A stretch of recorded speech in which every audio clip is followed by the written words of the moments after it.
അപ്പോൾ ഗൈസ് ഈ കിടക്കുന്നത് 5 സീറ്ററിന്റെ വിലയ്ക്ക് എടുക്കാൻ പറ്റിയ ഒരു 7 സീറ്റർ വണ്ടിയാണ് റെനോ ട്രൈബർ. അപ്പം നമുക്ക് ആദ്യം എഞ്ചിൻ ഒന്ന് കാണാം. കാരണം ഈ എഞ്ചിൻ ഒരു പ്രത്യേകതയുണ്ട്. അതായത് ഏകദേശം ഒരു 17 കിലോമീറ്റർ ആയപ്പോഴത്തേക്ക് കംപ്ലൈൻറ്റ് വന്നതിന് ശേഷം വാറണ്ടിക്ക് കംപ്ലീറ്റ് മാറി ഒരു എഞ്ചിനാണ് ഇരിക്കുന്നത്. അതായത് ഈ എഞ്ചിൻ ശരിക്കും പറഞ്ഞാൽ 40,000 കിലോമീറ്റർ ഓടിയിട്ടുള്ളൂ. പക്ഷേ നമ്മുടെ വണ്ടിയിൽ 50,000 കിലോമീറ്ററാണ് കാണിച്ചേക്കുന്നത്.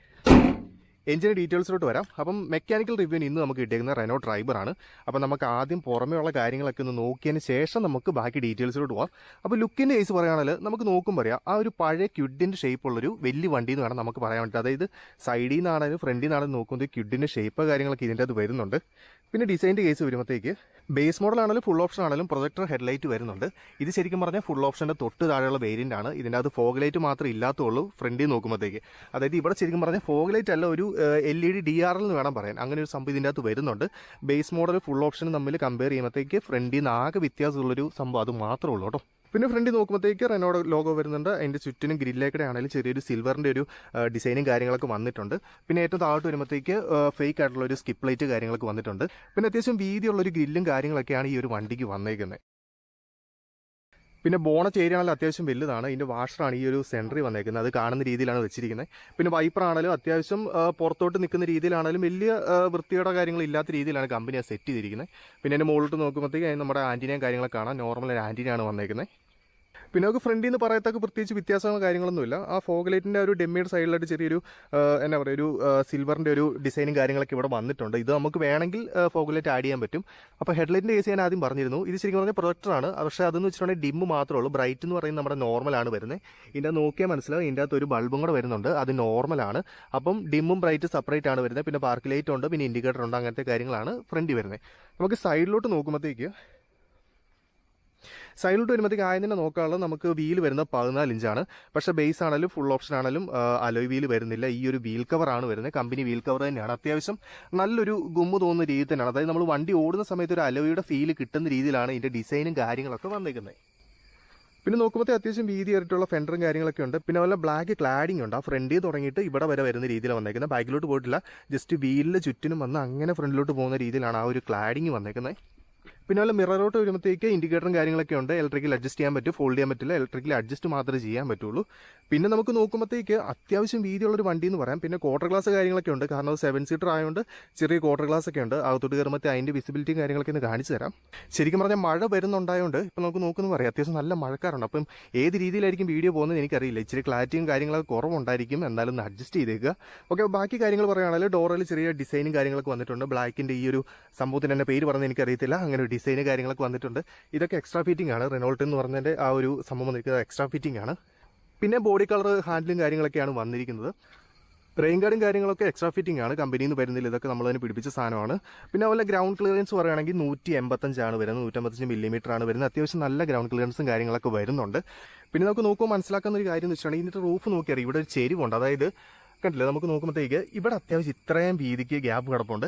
ഇവിടെ പക്ഷേ ഇത്ര ഉള്ള അതെന്നു വെച്ചിട്ടുണ്ടെങ്കിൽ ഇവിടുന്ന് ചെരിച്ചാണ് വണ്ടിയുടെ ഹൈറ്റ് കൂട്ടിയേക്കുന്നത്. അതായത് ബാക്കി വരുന്ന ആൾക്കാർക്ക് നല്ല സൗകര്യത്തോടെ ഇരിക്കാൻ വേണ്ടിയിട്ട് വണ്ടിയുടെ ഹൈറ്റ് കൂട്ടിയേക്കുന്നത് ആ ഒരു സെൻറ്ററിൽ നിന്ന് ഇങ്ങനെ കൂട്ടുന്ന രീതിയിലാണ്. പക്ഷേ ആ മുകളിലെ ഗാർഡ് ഇരിക്കുന്നതുകൊണ്ട് നമുക്ക് അങ്ങനെ ഒരു പ്രശ്നമോ കാര്യങ്ങളൊന്നും തോന്നത്തില്ല. ഇത് വണ്ടിയെ വരുന്നതാണ്. ബേസ് മോഡൽ ഉണ്ടോ എന്ന് എനിക്കറിയത്തില്ല. ഈ ഒരു വേരിയൻറ്റിന് ഈ ഒരു സാധനം നമുക്ക് വണ്ടിയെ തന്നെ വരുന്നതാണ്. ഇതുണ്ടായതുകൊണ്ട് തന്നെ വണ്ടിക്ക് ഒരു പരിധി വരെ ആ ഒരു ചെരിച്ച് വെച്ചേക്കുന്നതിൻ്റെ വൃത്തിയുടെ കാര്യങ്ങളൊക്കെ ഇല്ലാതിരിക്കും. വൃത്തിയോടെ ഉണ്ടോ എന്ന് എനിക്കറിയത്തില്ല. പക്ഷേ ഇതില്ലാതിരിക്കുമ്പോൾ ചിലപ്പോൾ ഒരുപക്ഷെ വൃത്തിയോടാവാം. അപ്പോൾ അത് ഒഴിവാക്കാണ്ടിട്ട് ആ ഒരു സംഭവം നമ്മളെ ഹെൽപ്പ് ചെയ്യുന്നുണ്ട്.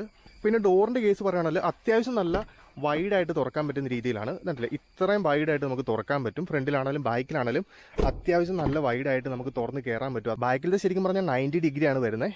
അകത്തോട്ട് കയറുമ്പോഴത്തെ ബാക്കി 7 സീറ്ററിൻ്റെ കാര്യങ്ങളൊക്കെ ഒന്ന് കാണിച്ചു തരാം.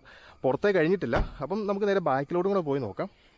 ബൈക്കിലേക്ക് വരുമ്പോഴത്തേക്ക് അത്യാവശ്യം നല്ല ലുക്കും കാര്യങ്ങളൊക്കെയാണ് വരുന്നത്. ഇതിപ്പം ഫുൾ ഓപ്ഷൻ അല്ലാത്തതുകൊണ്ട് വൈപ്പർ വരുന്നില്ല, അതുപോലെ ഡീഫോഗർ വരുന്നില്ല. അങ്ങനത്തെ കുറച്ച് സംഭവങ്ങളൊക്കെ ഒഴിവായിട്ടുണ്ട്. പിന്നെ ലോഗോയുടെ താഴെയായിട്ട് ട്രൈബർ എന്നുള്ള ആ ഒരു എഴുത്ത് വന്നിട്ടുണ്ട്. പിന്നെ ടെയിലൈറ്റിൻ്റെ കേസ് വരുവാണെങ്കിൽ സ്പ്ലിറ്റ് ആയിട്ടാണ് വരുന്നത്. അതായത് ഇൻഡിക്കേറ്ററിൻ്റെയും ടെയിലൈറ്റിൻ്റെയും പാർക്കിൻ്റെ എല്ലാം കൂടെ ഈ ഒരു ഫുൾ യൂണിറ്റ് സ്പ്ലിറ്റ് ആയിട്ടാണ് വന്നിരിക്കുന്നത്. അതിൻ്റെ അകത്ത് ഏതോ ഒരു സൈഡിൽ മാത്രമേ റിവേഴ്സ് ഉള്ളൂ. കമ്പനിക്ക് അങ്ങനെയാണ് വരുന്നത്. വൺ സൈഡാണ് വരുന്നത്. ഇപ്പോൾ പുതിയ വണ്ടിയുടെയൊക്കെ ബഡ്ജറ്റ് കുറയ്ക്കുന്നതിൻ്റെ ഭാഗമായിട്ട് അങ്ങനെയാണ് വന്നേക്കുന്നത്. പിന്നെ താഴെയായിട്ട് നമ്മുടെ റിനോൾട്ട് എന്നുള്ളതിൻ്റെ ആ ഒരു എഴുത്ത് അവിടെയും വന്നിട്ടുണ്ട്. പിന്നെ ഫ്രണ്ടിലത്തെ പോലെ തന്നെ ബാക്കിലും ക്ലാഡിംഗ് ഉണ്ട്. പിന്നെ അതുപോലെ കണ്ടില്ലേ അവിടെ ഒരു ക്രോമിയത്തിൻ്റെ ആ ഒരു ഫിനിഷിങ് കാര്യങ്ങളൊക്കെ ഇവിടെയും കൊടുത്തിട്ടുണ്ട്. എല്ലാം ഒരു ഡിസൈൻ്റെ ഭാഗമായിട്ട് കൊടുത്തിരിക്കുന്നതാണ്. ഒന്നും നമ്മുടെ എന്താ പറയുക ഫേക്ക് ആയിട്ടുള്ള വെച്ചിരിക്കുന്ന സാധനങ്ങളൊക്കെയാണ് കമ്പനിയിൽ നിന്ന് വരുന്നത് തന്നെയാണ്. പിന്നെ അതുപോലെ തന്നെ റിവേഴ്സിൻ്റെ സെൻസറും കാര്യങ്ങളൊക്കെ വരുന്നുണ്ട്. 3 സെൻസറുണ്ട്. ബമ്പറിൽ തന്നെയാണ് വരുന്നത്. കമ്പനിയിൽ തന്നെ ആഡ് ചെയ്ത് വന്നേക്കുന്നതാണ്, നമ്മൾ എക്സ്ട്രാ ആഡ് ചെയ്തേക്കുന്നതല്ല. അപ്പം ബാക്കിൽ നോക്കുമ്പോൾ ഇത്രയാണ് സംഭവങ്ങൾ. അപ്പോൾ ബൂട്ട് സ്പേസ് ഒന്ന് കാണിച്ചു തരാം. ഇപ്പോൾ ശരിക്കും 7 സീറ്റർ ആയതുകൊണ്ട് തന്നെ ബൂട്ട് സ്പേസ് ഭയങ്കര കുറവാണ്. ഈ കാണുന്ന സ്പേസ് ഇതിൻ്റെ അകത്ത് വരുന്നുള്ളൂ. പക്ഷെ നമുക്ക് വേണമെന്നുണ്ടെങ്കിൽ സീറ്റ് മറിച്ചിട്ട് നമുക്ക് അത്യാവശ്യം സ്പേസ് കാര്യങ്ങളൊക്കെ കൂട്ടാൻ പറ്റും. മറിച്ചിടുക എന്നുള്ള രീതിയിലല്ല, വേണമെങ്കിൽ ഈ സീറ്റ് നമുക്ക് കംപ്ലീറ്റ് ആയിട്ട് വേണം റിമൂവ് ചെയ്യാം. നമുക്ക് ഇതാണ്ട് ഈസി ആയിട്ട് ഇങ്ങനെയാണ് വലിച്ച് ഊരിയെടുത്ത് മാറ്റി വെക്കാം. ഇനിയിപ്പോൾ അതിൽ ഇത് മാറ്റണം എന്നുണ്ടെങ്കിൽ ഈ ഒരു വള്ളി പിടിച്ച് വലിക്കുകയാണെങ്കിൽ ഇതും കൂടെ നമുക്ക് കംപ്ലീറ്റ് ഊരിയെടുത്തിട്ട് ഇവിടെ സീറ്റ് ഇല്ലാത്ത രീതി വേണം നമുക്ക് ആക്കാൻ പറ്റും. പക്ഷേ ഞാൻ എന്തായാലും ഊരുന്നില്ല, കാരണം ഇത് ഊരിയിട്ടുണ്ടെങ്കിൽ ഞാൻ തന്നെ പിടിപ്പിച്ചുകൊണ്ടിരിക്കേണ്ടി വരും. നമ്മളെ സംബന്ധിച്ച് അതൊക്കെ വലിയ കഷ്ടപ്പാടാണ്, കാരണം മഴയ്ക്ക് മുമ്പ് നമുക്ക് ഇത് ഇട്ടേച്ച് പോകാൻ വേണം. ഓക്കെ, സംഭവം ഇത്രേ ഉള്ളൂ. വളരെ നിസ്സാരമായിട്ട് നമുക്ക് ഈ സംഭവം നമുക്ക് തുറക്കാനും അടയ്ക്കാനൊക്കെ വെച്ച് നമുക്ക് വേണമെങ്കിൽ ബൂട്ട് സ്പേസ് കൂട്ടാനും പറ്റും. അപ്പോൾ നമുക്ക് അകത്തെ സംഭവങ്ങളൊക്കെ ഒന്ന് കാണാം. അകത്തേക്ക് വരുമ്പോഴത്തേക്ക് അത്യാവശ്യം നല്ല ഇൻറ്റീരിയർ സ്പേസും അതുപോലെ നല്ല ഡിസൈനും കാര്യങ്ങളൊക്കെയാണ് വന്നേക്കുന്നത്.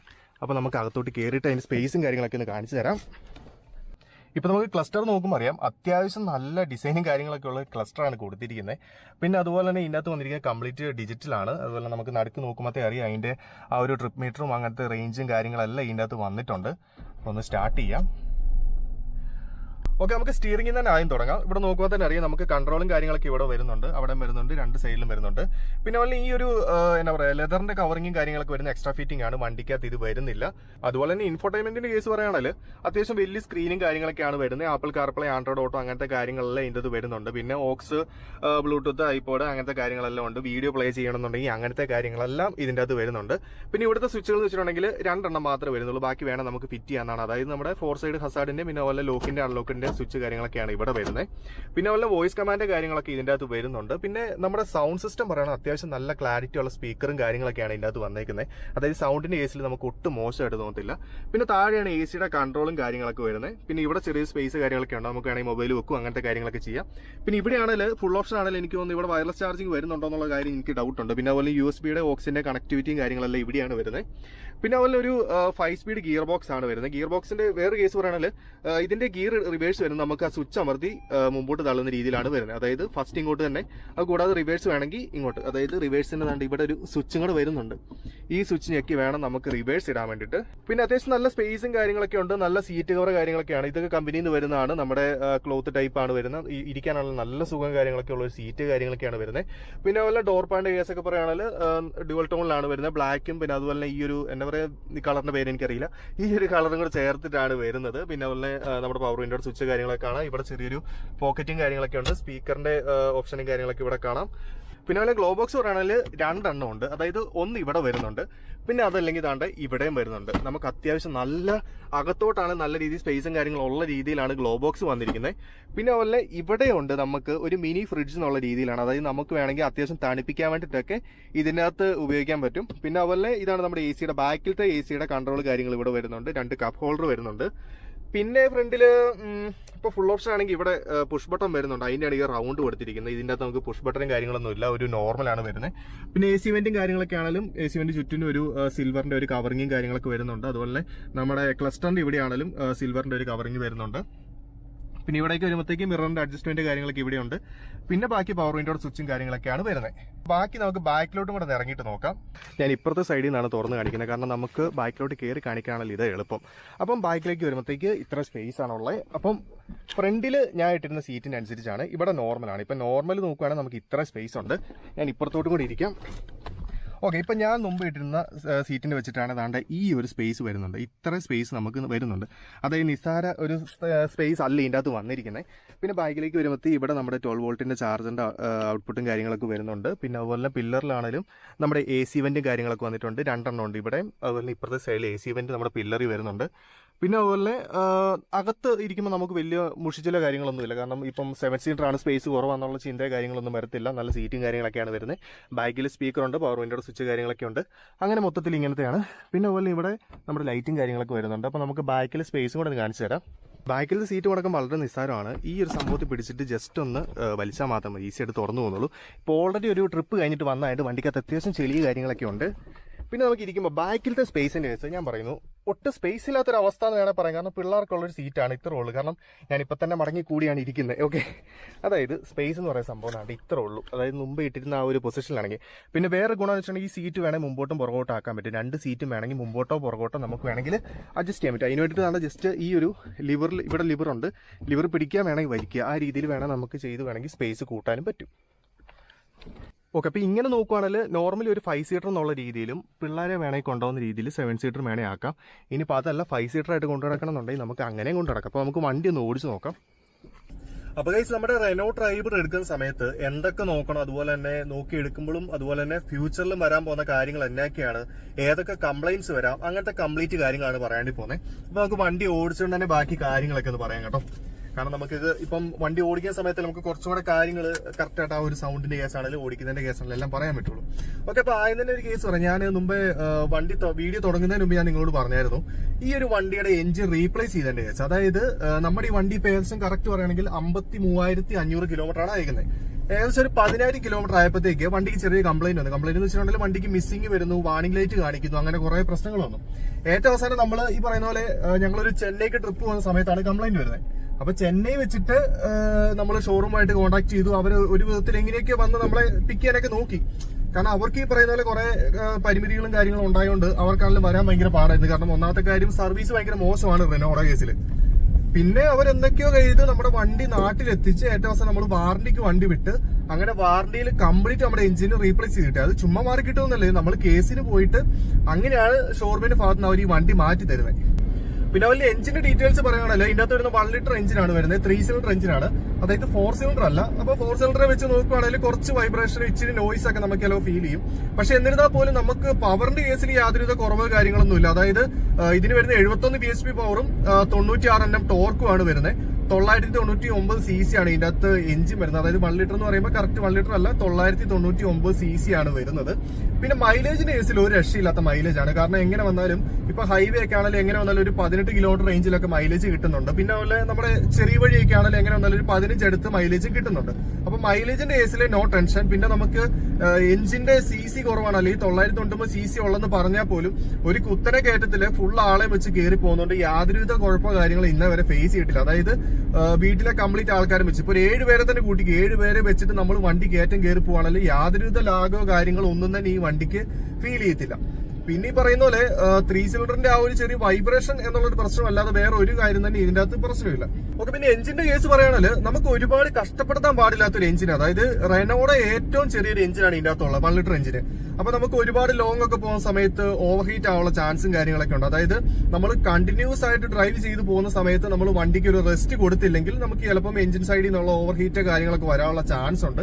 അതൊക്കെ നമ്മൾ ശ്രദ്ധിച്ചൊക്കെ ഓടിക്കണം, വലിയ കുഴപ്പമില്ല. അതായത് നമ്മൾ കറക്റ്റായിട്ട് എഞ്ചിൻ നോക്കി കറക്റ്റായിട്ട് സർവീസും ചെയ്ത് നല്ല രീതിയിൽ കൊണ്ടു നടക്കുകയാണെങ്കിൽ എത്ര നാൾ വേണമെങ്കിലും കൊണ്ടു നടക്കാൻ പറ്റുന്ന ഒരു എഞ്ചിനാണ് ഇതിന്റെ അകത്ത് വരുന്നത്. പിന്നെ ഗിയർ ബോക്സ് ആണെങ്കിലും നോർമൽ ഗിയർ ബോക്സ് ആണ് വരുന്നത്, 5 സ്പീഡ് ആണ് വരുന്നത്. ഇതിപ്പോ മാനുവലാണ്, ഓട്ടോമാറ്റിക് കൂടെ ഇതിന്റെ അകത്ത് വരുന്നുണ്ട്. അതായത് ഒരു AMG ഗിയർ ബോക്സിന്റെ വേരിയന്റും കൂടെ ഫുൾ ഓപ്ഷന്റെ അകത്ത് വരുന്നുണ്ട്.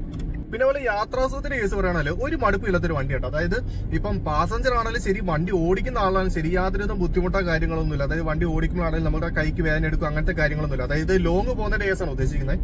പിന്നെ പാസഞ്ചേഴ്സിനാണെങ്കിലും ചില വണ്ടിക്ക് പോകുമ്പോഴത്തേക്ക് നമുക്ക് പെട്ടെന്ന് ബോഡി പെയിൻ ഒക്കെ ഫീൽ ചെയ്യും, അതായത് നടുവിനൊക്കെ വേദന എടുക്കുന്ന ഫീലൊക്കെ. പക്ഷെ ഇതിന് അങ്ങനത്തെ സംഭവങ്ങളൊന്നും എനിക്ക് തോന്നിയിട്ടില്ല കേട്ടോ. കാരണം ഞാനൊക്കെ ആണെങ്കിലും ശരി ഈ വണ്ടി കൊണ്ടൊക്കെ ലോങ് പോകുന്നതാണ്. കാരണം ഇതെന്റെ ബ്രദറിന്റെ വണ്ടിയാണ്. പുള്ളി ആണെങ്കിലും കണ്ടിന്യൂസ് ആയിട്ട് ഈ പറയുന്ന പോലെ കോട്ടയം ചെന്നൈ ആണ് എപ്പോഴും കറങ്ങിക്കൊണ്ടിരിക്കുന്നത്. കാരണം പുള്ളി വർക്ക് ചെയ്ത് ചെന്നൈയിലായതുകൊണ്ട് തന്നെ വണ്ടി കൊണ്ട് എപ്പോഴും ലോങ് പോകുന്നത്. അപ്പം യാതൊരുവിധ പ്രശ്നങ്ങളോ കാര്യങ്ങളൊന്നും വണ്ടിയുടെ സൈഡിൽ നിന്നാണെങ്കിലും യാത്രാസുഖത്തിന്റെ കേസിലാണെങ്കിലും ഒന്നിനും തോന്നിയിട്ടില്ല. പിന്നെ ഞാൻ മുമ്പ് പറഞ്ഞ എഞ്ചിൻ ഹീറ്റ് ആകുന്ന കേസ് ഞാൻ പറഞ്ഞു, വണ്ടി ഒരുപാട് നമ്മൾ ഈ പറയുന്ന പോലെ ഒരു ലിമിറ്റ് ഇല്ലാതെ ഓടിച്ച് അങ്ങ് ലോങ് ഒക്കെ പോകുന്ന സമയത്ത് ചിലപ്പം ഓവർ ഹീറ്റിന്റെ ഇഷ്യൂ വരാറുണ്ട്. പക്ഷെ ഇതിന് വന്നിട്ടില്ല അങ്ങനെ ഒരു സംഭവം, നമ്മളായിട്ട് തന്നെ അതിനുള്ള അവസരം കൊടുത്തിട്ടുമില്ല. പിന്നെ ഞാൻ ഫസ്റ്റ് പറഞ്ഞ ഒരു സംഭവം ഉണ്ടല്ലോ, നമ്മുടെ എഞ്ചിൻ റീപ്ലേസ് ചെയ്യേണ്ട കേസ്, അത് ശരിക്കും പറഞ്ഞാൽ കമ്പനിയുടെ ഭാഗത്ത് നിന്ന് മിസ്റ്റേക്ക് ആണ്. അതായത് എല്ലാ വണ്ടി ഒരുപോലെ അല്ല ഇറക്കുന്നത്, ചില വണ്ടികൾക്ക് ചില പ്രശ്നങ്ങൾ ഉണ്ടാവാം.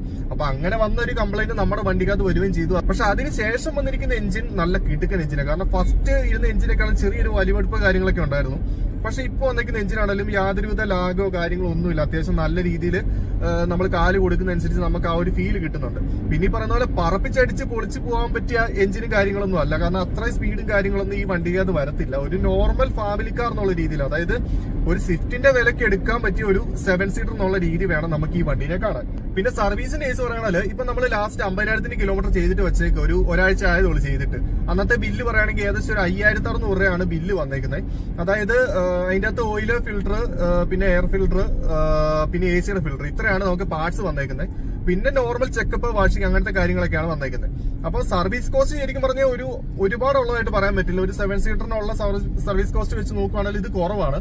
പിന്നെ ആകെയുള്ള പ്രശ്നം വെച്ചിട്ടുണ്ടെങ്കിൽ സ്പെയർ പാർട്സിനൊക്കെ ഇച്ചിരി വില കൂടുതലുണ്ട്, നമുക്ക് കിട്ടാനും പാടാണ്. കാരണം ഇതിന്റെ ഒരു ബുഷ് പോയിട്ട് അതിന്റെ ബുഷ് കിട്ടാനില്ല എന്ന് പറഞ്ഞിട്ടാണ് ലാസ്റ്റ് സർവീസിൽ അവർ നമ്മളെ വിട്ടേക്കുന്നത്.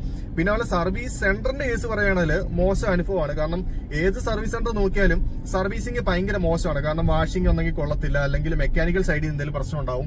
ഇപ്പൊ ഈ വണ്ടി തന്നെ കഴിഞ്ഞ ദിവസം നമ്മൾ സർവീസ് കൊടുത്തിട്ട് എടുക്കുന്ന സമയത്ത് വണ്ടിയുടെ സൈഡിൽ ചെറിയ സ്ക്രാച്ചും കാര്യങ്ങളൊക്കെ ഉണ്ട്. അതായത് രണ്ടാമത്തെ തവണയാണ് ഈ സെയിം സിറ്റുവേഷൻ നമുക്ക് വരുന്നത്. അതായത് നമ്മൾ ഇതിന് മുമ്പ് സർവീസിന് കൊടുത്തപ്പോഴും വണ്ടിയെ സ്ക്രാച്ച് വന്നിട്ടുണ്ട്, ഇപ്പൊ കൊടുത്തപ്പോഴും വണ്ടിയിൽ സ്ക്രാച്ച് വന്നിട്ടുണ്ട്. അപ്പം മൊത്തത്തിൽ സർവീസ് സെന്ററിന്റെ ഉപയോഗം കാര്യങ്ങളൊക്കെ ഭയങ്കര ശോകമായിരിക്കും. അതായത് അത്ര നല്ലൊരു സർവീസ് സെന്റർ ആണ് റെനോയ്ക്ക് ഉള്ളതെന്ന് ഞാൻ പറയത്തില്ല. കാരണം മോശം അനുഭവമാണ് നമുക്ക് എപ്പോഴും ഉണ്ടായേക്കുന്നത്. ഒരു മെക്കാനിക്കൽ റിവ്യൂ അല്ലെങ്കിൽ ഒരു യൂസ്ഡ് റിവ്യൂ എന്നുള്ള രീതിയിൽ ഒരുപാട് കാര്യങ്ങൾ എനിക്ക് ശരിക്കും പറഞ്ഞാൽ പറയണമെന്നുണ്ടായിരുന്നു. കാരണം ഞാൻ നോക്കിയിട്ട് വണ്ടിക്ക് കംപ്ലൈന്റ് നമുക്ക് പറയാൻ പറ്റിയ സാധനങ്ങളൊന്നുമില്ല. പറയുകയാണെങ്കിൽ കംപ്ലീറ്റ് പോസിറ്റീവ് മാത്രമേ ഉള്ളൂ. അതിപ്പോൾ ഓൾറെഡി ഞാൻ പറഞ്ഞിട്ടുണ്ട്. പ്രത്യേകിച്ച് നമുക്ക് എടുത്ത് പറയാൻ പറ്റി ഇന്ന കംപ്ലൈന്റ് വരും, അല്ലെങ്കിൽ ഫ്യൂച്ചറിൽ ഇന്ന കാര്യങ്ങൾ നോക്കണം, അങ്ങനത്തെ ഒന്നും തന്നെ പറയാനില്ല. നമുക്ക് പറ്റുമെങ്കിൽ ഈ പറഞ്ഞ വാറന്റി ടൈം ഒക്കെ കഴിഞ്ഞിട്ടുണ്ടെങ്കിൽ സർവീസ് ചെയ്യുമ്പോൾ നമ്മൾ പുറത്ത് കൊടുത്ത് ചെയ്യുകയാണെങ്കിൽ അതായിരിക്കും ഏറ്റവും ബെറ്റർ ആയിട്ടുള്ള പരിപാടി. അതായത് നമ്മളിപ്പോ ഒരു ഓതറൈസ്ഡ് സർവീസ് സെന്ററിൽ കൊണ്ടുപോയിട്ട് നമ്മൾ പൈസയും ടാക്സും എല്ലാം കൂടെ കൊടുത്ത് ചെയ്യുന്നതിനേക്കാളും ബെറ്റർ എന്ന് എനിക്ക് തോന്നുന്നത് നമ്മൾ പുറത്ത് കൊടുത്ത് ചെയ്യുന്നതായിരിക്കും. അത് മാത്രമേ എനിക്ക് ആകെ ഒരു പ്രത്യേകിച്ച് എടുത്ത് പറയാനുള്ളൂ. ബാക്കി എല്ലാ കാര്യം കൊണ്ടും വണ്ടി ഓക്കെയാണ്. കാരണം ഞാൻ പറഞ്ഞല്ലോ, ഒരു 5 സീറ്ററിന്റെ വിലയ്ക്ക് ഒരു 7 സീറ്റർ എടുക്കാന്ന് വെച്ചിട്ടുണ്ടെങ്കിൽ പലർക്കും കൺഫ്യൂഷൻ ഉള്ള പരിപാടിയാണ്. കാരണം ഒന്നാമത്തെ കാര്യം, ഈ ഒരു സെഗ്മെന്റിൽ ഈ ഒരു വണ്ടി മാത്രം ഉള്ളെന്ന് തോന്നുന്നു. കാരണം പണ്ടൊക്കെ ആണെങ്കിൽ കുറച്ച് വണ്ടികളൊക്കെ ഉണ്ടായിരുന്നു. നമ്മുടെ റെഡിഗോ എന്നൊക്കെ പറഞ്ഞ വണ്ടികളൊക്കെ ഉണ്ടല്ലോ, അല്ല റെഡിഗോ അല്ല, ഗോ പ്ലസ്. അപ്പൊ ആ വണ്ടിയൊക്കെ ആണെങ്കിൽ ഈ പറഞ്ഞ ഇതിനേക്കാളും ചെറുതാണ്. ഈ പറയുന്ന ഫീച്ചേഴ്സും കാര്യങ്ങളൊന്നും ഇല്ല. പിന്നെ റീസെൽ വാല്യൂ ഒക്കെ ആ വണ്ടിക്ക് കുറവാണ്. പക്ഷെ അതൊക്കെ വെച്ച് നോക്കുകയാണെങ്കിൽ ഈ വണ്ടി എന്തുകൊണ്ട് ബെറ്റർ ആണ്. കാരണം അത്യാവശ്യം റീസെൽ വാല്യൂ ഉണ്ട്. പിന്നെ നല്ല എഞ്ചിനാണ്, നല്ല ഗിയർ ബോക്സ് കാര്യങ്ങളൊക്കെയാണ് വരുന്നത്. സസ്പെൻഷൻ ഓക്കെയാണ്, സീറ്റ് ആണെങ്കിലും സ്പേസ് ആണെങ്കിലും എല്ലാം കൊണ്ടും ഓക്കെ. അപ്പം നെഗറ്റീവ് എന്ന് പറയാൻ പറ്റിയ ഒന്നും തന്നെ ഇല്ലാത്ത ഒരു കിടുക്കൻ വണ്ടിയാണ് ഇത്. പിന്നെ സെക്കൻഡ് നോക്കുകയാണെങ്കിൽ എനിക്ക് തോന്നുന്നു ഒരു 3-4 വർഷം പഴക്കമുള്ള വണ്ടികളൊക്കെ ആണെങ്കിൽ ഒരു 6 ലക്ഷം രൂപയ്ക്കൊക്കെ വണ്ടികൾ കിട്ടും. പിന്നെ പുത്തൻ വണ്ടി ആണെങ്കിൽ ബേസ് മോഡലൊക്കെ എടുക്കുവാണെങ്കിൽ ഈ പറയുന്ന പോലെ ഷോറൂം പ്രൈസ് വരുന്ന ഏകദേശം ഒരു 6,15,000 അത്രയാണ് വരുന്നത്. അതൊരു ഓൺ റോഡ് വരുമ്പോഴത്തേക്ക് ഏകദേശം ഒരു 3 ലക്ഷം രൂപയുടെ എക്സ്ട്രാ വരുമായിരിക്കും. അപ്പോൾ ഒരു 9 ലക്ഷം രൂപ ആയിരിക്കും ഏകദേശം ഓൺ റോഡ് പ്രൈസ് വരുന്നത്. പുതിയ വണ്ടി എടുക്കുവാണെങ്കിലും പഴയ വണ്ടി എടുക്കുവാണെങ്കിലും ഒരു വിഷയം ഇല്ലാതെ കണ്ണുമുട്ടി എടുക്കാൻ പറ്റുന്ന ഒരു വണ്ടി തന്നെയാണ് ഡ്രൈവർ എന്ന് പറയുന്നത്. ഇപ്പൊ ഈ വണ്ടിയാണെങ്കിലും നമ്മുടെ ഫ്രണ്ട് യൂസ് ചെയ്യുന്നുണ്ട് ഡ്രൈവർ. പുള്ളിക്കാണെങ്കിലും ഇന്ന ഒരു കംപ്ലൈന്റിന്റെ കേസ് ഒന്നും തന്നെ പറഞ്ഞിട്ടില്ല. യാത്രാ സുഖമാണെങ്കിലും എല്ലാം കൊണ്ട് ഓക്കെയാണ്. പിന്നെ ഈ വണ്ടിയുടെ വിലയും ആ ഒരു ഫീച്ചേഴ്സാണ് മെയിൻ സംഭവം എന്ന് പറയുന്നത്. കാരണം ഒരു സ്വിഫ്റ്റിന്റെ വിലക്ക്, സ്വിഫ്റ്റ് എനിക്ക് തോന്നുന്നു ഒരു 6.25 റേഞ്ചിൽ കണ്ട് വില വരുന്നുണ്ട്. ആ സെയിം പ്രൈസിൽ നമുക്കൊരു 7 സീറ്റർ എടുക്കാന്നുള്ളതാണ് ഈ ഒരു വണ്ടിയുടെ പ്രത്യേകത. അപ്പൊ ചിലപ്പോൾ നിങ്ങൾ പറയായിരിക്കും സ്വിഫ്റ്റിന്റെ ആ ഒരു സ്പീഡും കാര്യങ്ങളും അല്ലെങ്കിൽ പവർ ഫിഗർ കാര്യങ്ങളൊന്നും ഇനി കിട്ടുന്നില്ലോ എന്ന് പറയും. പിന്നെ വല്ല മാരുതിയുടെ അത്ര റീസെൽ വാല്യൂ ഇല്ലല്ലോ എന്ന് പറയും. പക്ഷെ അങ്ങനെയൊക്കെ നോക്കുവാണെങ്കിൽ ഞാൻ അങ്ങനെ തർക്കിക്കുന്നില്ല. കാരണം ഞാൻ പറഞ്ഞ ഒരു 7 സീറ്റർ എടുക്കുമ്പം ഈ ഒരു വിലക്ക് എടുക്കാൻ പറ്റിയ ഒരു വണ്ടി, അതാണ് ഞാൻ ഉദ്ദേശിച്ചത്. ബാക്കി എന്റെ സൈഡിൽ നിന്ന് നോക്കിയിട്ട് പറയുകയാണെങ്കിൽ പ്രത്യേകിച്ച് ഒരു പ്രശ്നം തന്നെ ഇല്ല. എന്തായാലും ഡ്രൈവർ ഉപയോഗിക്കുന്ന ആൾക്കാരുണ്ടെങ്കിൽ അല്ലെങ്കിൽ റെനോഡ വേണമെങ്കിൽ നോക്കി, റെനോഡ ആണെങ്കിലും കംപ്ലൈൻസ് കാര്യങ്ങളൊക്കെ എന്തെങ്കിലും കോമൺ ആയിട്ട് ഉണ്ടെങ്കിൽ നിങ്ങൾക്ക് അത് കമന്റ് ബോക്സിൽ ആഡ് ചെയ്യാം. കാരണം ഓരോ അറിവും ചെറുതല്ലേ. ഇപ്പൊ ഞാൻ പറയുന്ന കാര്യങ്ങളായിരിക്കുമല്ലോ ചിലപ്പം മറ്റുള്ളവർ ഫേസ് ചെയ്യുന്നത്. അപ്പൊ എന്തെങ്കിലും കംപ്ലൈന്റ് കാര്യങ്ങളോ അല്ലെങ്കിൽ നല്ല എന്തെങ്കിലും ഗുണം എന്ന് തോന്നുന്ന കാര്യങ്ങളൊക്കെ ഉണ്ടെങ്കിൽ നിങ്ങൾ കമന്റ് ബോക്സിൽ ആഡ് ചെയ്യുക.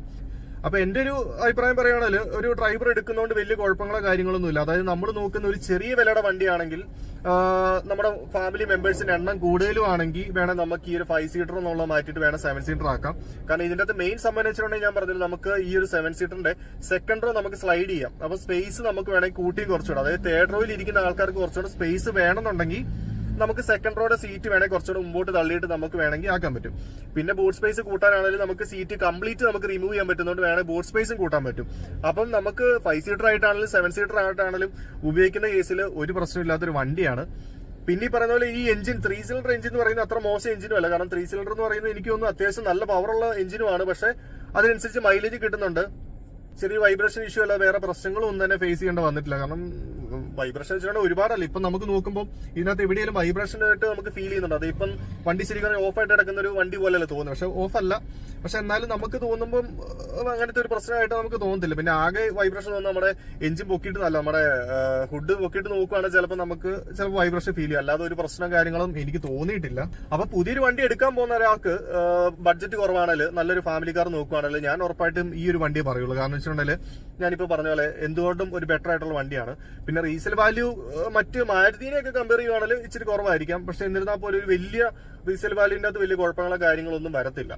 പിന്നെ ഓക്കെ, അപ്പൊ ഇത്രയൊക്കെയാണ് കാര്യങ്ങള്. എന്തായാലും നിങ്ങളുടെ കൂട്ടുകാർ വണ്ടി എടുക്കാൻ പോകുന്നുണ്ടെങ്കിൽ ഇപ്പം ബഡ്ജറ്റ് കേസിൽ കൺഫ്യൂഷൻ ആയിട്ട് ഇരിക്കുവാണെങ്കിൽ ഈ വീഡിയോ നിങ്ങൾക്ക് ഷെയർ ചെയ്ത് കൊടുക്കാം. കാരണം അവർക്ക് അത് ഉറപ്പായിട്ട് ഉപകാരപ്പെടും. ഇങ്ങനത്തെ ഒരു വണ്ടി എടുക്കുവാണെങ്കിൽ എന്തുകൊണ്ട് ഉപകാരപ്പെടും? കാരണം അധികം ശ്രദ്ധിക്കാത്തൊരു വണ്ടിയും കൂടെയാണ്. പിന്നെ അതുപോലെ തന്നെ പലർക്കും ഇതിനെക്കുറിച്ച് വലിയ പിടുത്തവും ഇല്ല. അങ്ങനെ കുറച്ച് കാര്യങ്ങളൊക്കെ ഉണ്ട്. ഓക്കെ, അപ്പൊ എന്നിരുന്നാൽ പോലും ഈ വണ്ടിയുടെ സംഭവങ്ങൾ ഇത്രയൊക്കെയാണ്. അപ്പൊ എന്തായാലും വീഡിയോ ഇഷ്ടപ്പെട്ടാൽ ലൈക്ക് ചെയ്യുക. ചാനൽ സബ്സ്ക്രൈബ് ചെയ്തിട്ടില്ലെങ്കിൽ അതും കൂടെ ചെയ്യുക. പിന്നെ അതുപോലെ നിങ്ങളുടെ വണ്ടി എടുക്കാൻ പോകുന്ന ആൾക്കാർക്ക് ഈ വീഡിയോ ഒന്ന് ഷെയറും കൂടെ ചെയ്യുക. അപ്പൊ നിങ്ങൾക്ക് ഏതെങ്കിലും വണ്ടി റിവ്യൂ ചെയ്യണം എന്നുണ്ടെങ്കിൽ അതും കൂടെ ഒന്ന് കമന്റ് ചെയ്യുകയാണെങ്കിൽ വലിയ ഉപകാരമായിരിക്കും. അപ്പൊ നമുക്ക് എന്തായാലും നല്ലൊരു വീഡിയോ ആയിട്ട് അടുത്ത ദിവസം കാണാം.